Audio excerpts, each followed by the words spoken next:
Olá, sejam bem-vindos a mais uma reflexão de sexta-feira. E hoje o tema é SEO e tráfego pago. O que é cada um? Qual a influência, qual a relevância de cada um para os escritores, principalmente do SEO?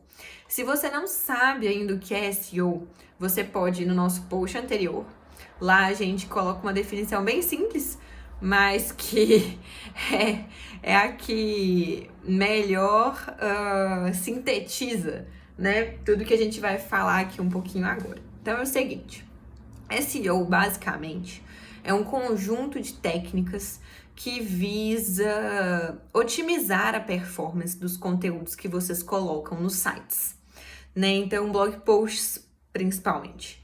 E o que são esses conjuntos de técnicas? O que eles envolvem? Por que para os escritórios uma boa estratégia de SEO pode ser tão eficiente? Né? Então vamos começar do começo. É o seguinte. Primeiro, os escritórios costumam produzir muito conteúdo, né? A gente já falou aqui várias vezes sobre a produção em massa, inclusive, desses conteúdos, o que a gente não recomenda. Mas fato é que, independente de uma produção em massa ou de uma produção estrategicamente feita, né, tendo em vista ali o funil de vendas, o abastecimento desse blog, do site, é fundamental para que a gente trabalhe o SEO. E como? Como os advogados gostam muito de escrever, né, a gente tende a pegar textos muito longos. E isso, pelo incrível que pareça, para os algoritmos do Google, é cada vez mais um sinal de que o seu texto longo, que demora aí, em média uns 5 a 7 minutos, às vezes até mais, às vezes até 10 minutos para ser lido, ele é um texto que promove uma experiência, né? Ele não é simplesmente um texto noticiando algo, ele é um texto com embasamento, explicando algo, talvez ensinando a fazer, talvez dando ali uma opinião, dissertando um pouco sobre algum assunto. Então, esse texto, ele promove, de certa forma, uma experiência para quem está lendo. E aí, basta a gente escrever, então, vários textos ou alguns textos longos? Não, né? É aí que entra o SEO. Então, a primeira coisa que a gente faz é revisar esse texto. Justamente porque, apesar de escreverem muito, os advogados têm a tendência de colocar um título gigante e parágrafo atrás de parágrafo, e atrás de parágrafo, e atrás de parágrafo. Uma das técnicas do SEO para otimizar, né, esses resultados é justamente você ir segmentando o texto. Então, você tem lá o título e aos poucos, à medida que você destrincha os assuntos ao longo do texto, você vai colocando subtítulos. Não obstante, principalmente para o WordPress fica bem mais fácil porque existem vários plugins, inclusive, para se trabalhar o SEO. Um deles, que é o que eu mais uso, chama Yoast. E tem a versão gratuita, tem a versão paga. Mas eu acho ele, assim, excelente. É super intuitivo, sabe, de usar. E para quem tá começando, ele tem ali uns sinaizinhos, como se você estivesse indo muito bem, mais ou menos, e muito mal, em termos de SEO. 100% das vezes, gente, quando a gente coloca um texto no blog dos sites, ele está muito ruim em termos de SEO. Então, o que a gente faz, né? A gente pega esse texto. Vamos, então, criar os subtítulos, à medida que os assuntos vão sendo destrinchados ali no texto. E muito importante, esses títulos e subtítulos, eles precisam ter um tamanho de fonte específico para que ele seja melhor interpretado no mecanismo de busca do Google, né? Principalmente do Google, nos algoritmos. Então, normalmente a gente coloca H1, H2 e H3. São os três tamanhos de fontes que a gente utiliza para esses títulos e intertítulos, né? Então, a gente vai do maior para o menor, de 1 a H3, H1 a H3, sendo maior o título, o do meio, intertítulo, e depois, se eventualmente tiver algum subtítulo dentro do intertítulo, aí você põe a menor de todas. Mas fato é que essa ordem, essa organização dentro do texto, ela auxilia muito no ranqueamento, no posicionamento que o seu texto pode atingir. Ah, tá, só isso? Não. Existem várias outras técnicas, principalmente questão de palavras-chave. A gente trabalhar bem as palavras-chave ao longo do texto e também por meio desse plugin, inclusive, do Yoast, fica super fácil de fazer isso. Você precisa trabalhar bem as palavras-chave selecionadas ao longo do texto, no título do texto e na metadescrição do texto. Pelo plugin, você consegue também incluir essa palavra-chave na URL. Tá bom, Marcela, defina uma palavra-chave. Bacana, assim, né? Se você parar pra pensar, vou fazer um texto sobre LGPD. LGPD tá em alta, meu texto vai ser super ranqueado e tal. LGPD. Não vai, gente, não vai. Quantos textos já existem sobre LGPD? Né? Existem inúmeros textos sobre LGPD. Então tem que ser LGPD alguma coisa, né? Então, relações trabalhistas e LGPD. Direito ao esquecimento e LGPD, algo do gênero, né? Governança corporativa e LGPD. Então, esse vai ser o assunto principal que você vai trabalhar ao longo do texto, por exemplo. Mas, de palavra-chave, que costuma ser muito eficiente, é o que a gente chama de palavra-chave de cauda longa.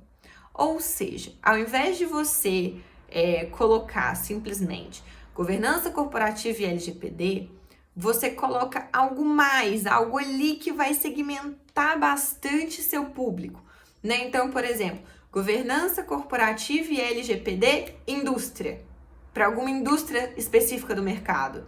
Ou governança corporativa e LGPD, cidade. Qual cidade que o seu escritório atua, principalmente, né? Agora, enfim, a gente atua para o Brasil inteiro, né? Mas é onde é a sede, onde vocês têm mais casos, mais clientes. Então, quanto mais você especifica esse conjunto de palavras, melhor são as chances maiores, né? Na verdade, são as chances de você ser bem ranqueado nos mecanismos de busca. Por quê? Porque normalmente, literalmente pensa, quando uma pessoa vai pesquisar algo no Google, ela não digita só LGPD, né? Ela digita LGPD e o assunto que ela quer saber mais, que ela quer procurar. Às vezes, se ela estiver procurando ainda mais informação, né? Então, por exemplo, eu, Marcela, quero entender sobre LGPD e governança corporativa, mas eu quero um escritório da minha cidade, eu quero um escritório de Belo Horizonte. Então, eu vou colocar no Google, governança corporativa e LGPD BH. Matou. Essa é a palavra-chave, essas são as palavras-chave de cauda longa, né? E aí, quando você define isso, você já pega ali um segmento de pessoas que vão buscar por essas palavras e você é muito mais eficiente do que se você coloca uma palavra-chave genérica. Deu para entender por quê, nesse exemplo que eu dei? Numa palavra-chave genérica, você concorre com muito mais textos, com muito mais pessoas, com muito mais escritórios, né? E você acaba pegando ali também um público que não é o que você quer. Então, quando você vai destrinchando isso, se aprofundando nisso, colocando essas segmentações, você tem maior chance de aparecer. Afinal, são menos os textos que vão falar especificamente sobre aquilo que você está falando, né? Então, esse é o segundo ponto. Então, a gente já passou títulos e intertítulos, palavras-chave. Outra coisa muito importante também, que ajuda muito no SEO, é você colocar link, hiperlinks externos, né, ao seu texto. Então, ao invés de você dissertar com suas próprias palavras, ou então pegar referências bibliográficas de livros, etc., É muito interessante quando você linka algo dentro do seu texto que vai levar para outro conteúdo, mesmo que seja, inclusive, outro conteúdo dentro do seu próprio site. Isto é ótimo. Imagina só, a pessoa tá lá lendo um texto, governança corporativa e LGPD. Aí, dentro de um parágrafo assim, você conseguiu linkar algum outro assunto de compliance, né? Assim, a importância de se ter um código de conduta dentro do seu escritório, dentro das empresas. A pessoa clica ali, já vai navegar por outra página dentro do seu site, né? E quanto mais tempo um usuário, um leitor fica ali dentro do seu site consumindo seus conteúdos, melhor. E aí a gente vai para a metadescrição. O que é metadescrição? Sabe quando você pesquisa algo no Google e aí vem, né, o título da página que você está pesquisando e logo embaixo vem uma descrição pequenininha? É aquilo. Aquilo chama metadescrição. E a metadescrição é muito importante no SEO. A maioria das pessoas ignora, simplesmente posta lá o texto, posta o título, um título que a gente até, né, também otimiza ali o tamanho dele, né, para que ele seja melhor interpretado, especialmente porque cada vez mais o consumo de conteúdo é feito pelos celulares, né? Então, quando você coloca a metadescrição, é importante que tenha as palavras-chave do seu texto, né? E aí, nesse plugin no Yoast, você coloca o título, ele já te fala se o título tá num tamanho bacana ou não, se ultrapassou a quantidade de caracteres. Embaixo, você coloca o slug, que é essa organização dentro do site, né? Então, vai ter o seu site, né? Suponhamos, domínio.com.br/conteúdo e o título. Então, é importante que nesse slug tenha também as palavras-chave que você quer trabalhar. E embaixo, a metadescrição. E aí, é onde você vai encaixar ali, mais ou menos, 3 linhas e meia de descrição.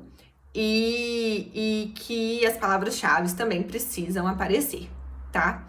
Então, essas são as principais técnicas, né, que a gente utiliza. São as técnicas mais cotidianas. Além delas, dentro dos sites, em cada página existente nos sites, a gente também pode trabalhar essas palavras-chave, as metadescrições e os slugs.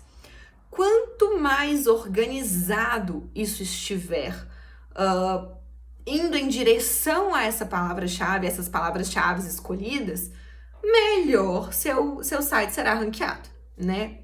Inclusive até a imagem, tá, gente? A imagem conta pro SEO. Então, quando você coloca lá, anexa, né, põe um upload de uma imagem, sei lá, direto do banco de imagem com um nome qualquer, isso afeta negativamente, isso influencia negativamente no SEO do seu site, tá? Agora, por que raios é tão bom para os escritórios trabalhar o SEO? Primeiro, até pouco tempo, a gente não podia trabalhar com anúncios nas redes sociais, né? Então, a melhor forma de você garantir um bom ranqueamento no Google era por meio orgânico. Então, a gente trabalha o SEO. Segundo, como eu falei já, os escritórios produzem muitos conteúdos. São conteúdos muito educativos, são conteúdos que trazem uma experiência, uma análise, que costumam ensinar algo para aquele leitor. E cada vez mais essa experiência, esse tempo que o usuário permanece no seu site consumindo um conteúdo é positivamente interpretado pelos mecanismos de busca. E como a maioria dos escritórios já tem essa política, né, de fazer conteúdo mesmo, o SEO é uma excelente alternativa. Agora, Marcela, em quanto tempo alguém vai entrar em contato com o meu escritório depois de consumir um conteúdo meu no Google? Depende. Depende de vários fatores, né? inclusive constância desses conteúdos, constância desse trabalho de SEO, o assunto, né? Existem textos que são muito mais procurados, muito mais buscados, assuntos que são muito mais buscados do que outros, mas fato é que, como você não paga nada por este conteúdo e por este trabalho de SEO, né? O Google não cobra nada por essas técnicas, você só paga o profissional, mas é um trabalho que costuma demorar um pouco mais para gerar um resultado de fato, né? Como se você estivesse se tornando ali uma autoridade no Google, e isso requer certo tempo. Então, tráfego pago, agora, ele é uma alternativa viável para os escritórios que buscam, inclusive, um melhor resultado em um curto período de tempo. Né? SEO aí você trabalha mais ou menos 1-2 anos para começar a ter algum resultado, e enquanto tráfego pago, quanto mais você coloca, melhor o seu retorno, né?